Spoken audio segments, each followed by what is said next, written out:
রব্বুল আলামিন বলছেন, ওয়ামান আহসানু কাওলাম মিম্মান দাআ ইলাল্লাহ ওয়া আমিলা সালিহান ওয়া ক্বালা ইন্নানি মিনাল মুসলিমিন।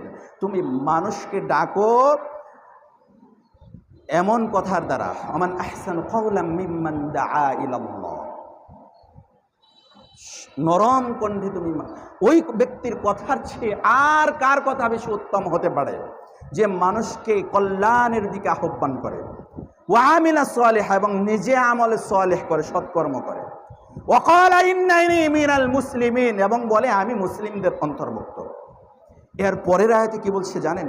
রব্বুল আলামিন এর পরের আয়াতে কত সুন্দর ভাষায় বলছে, ওয়ালা তাসতাবিল হাসানাতু ওয়ালা সাইয়্যাহ ইদফা বিল্লাতী হিয়া আহসান ফাইযাল্লাযী বাইনাকা ওয়া বাইনাহু আদাওয়াতুন কাআন্নাহু ওয়ালিয়্যুন হামীম।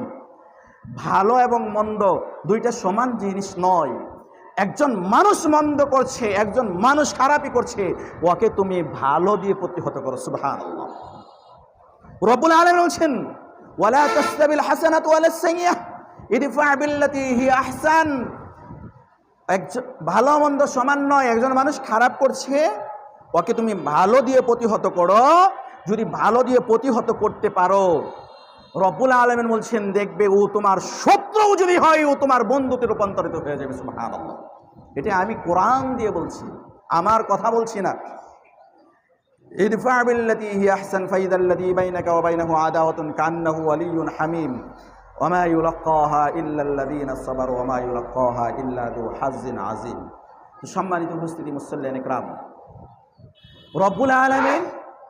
রব্বুল আলামিন আমাদেরকে মানুষের কল্যাণে, মানুষকে কোরআনের দিকে, মানুষকে সত্যের দিকে আহ্বানের নির্দেশ দিয়েছিলেন। নবী সাল্লাল্লাহু আলাইহি সাল্লাম